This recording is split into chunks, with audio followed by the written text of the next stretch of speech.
என் இணைய வணக்கத்தை நான் தெரிவித்துக் கொள்கிறேன். சிந்திக்கும் தேன்தாமை திக்கங்கு பரவட்ட முத்தாமை தாய்க்க முதற்கண் வணக்கத்தை நான் தெரிவித்துக் கொள்கிறேன். இப்ப நான் பேச வந்துள்ள தலைப்பு என்னவென்று தெரியுமா? நகைச்சுவை வழங்குதல். புக்குக்கும் லெட்டருக்கும் என்ன வித்தியாசம்? எனக்கு இது கூட தெரியுமாடா? லெட்டரை நம்ம கிழிச்சு படிப்போம், புக்கை ஃபர்ஸ்ட் கிழிப்போம். ஒருத்தன் ஸ்பீடா வண்டியில போனாங்க, போயிட்டு டப்புனு பிரேக் பிடிச்சாங்க. அவன் வீடு வந்திருப்பான், அதனால அப்படி பிரேக் பிடிச்சிருப்பான். கதவு ஜன்னல் இல்லாத ரூம் என்ன ரூம்? Must room.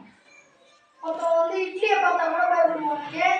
அவன் பேய்க்கு பயந்தவழியா இருப்பான், அதனால இட்லியை பார்த்தா ஆவி பறக்கிறதுனால அதனால பயந்து இருப்பான். ரொம்ப காஸ்ட்லியான கிழமை என்ன கிழமை? வெள்ளிக்கிழமை. அண்ணனுக்கும் தம்பிக்கும் என்ன வித்தியாசம்? வயசு தாண்டா வித்தியாசம். மேக்ஸ் புக் ஏன் ரொம்ப சோகமா இருக்குது? அதுக்கு நிறைய ப்ராப்ளம்ஸ் இருக்கும், அதை சால்வ் பண்ண வழி இல்லாத அது ரொம்ப சோகமாக இருக்கு. ரொம்ப வயிறு தூர பூச்சி என்ன பூச்சி? மூட்டை பூச்சி.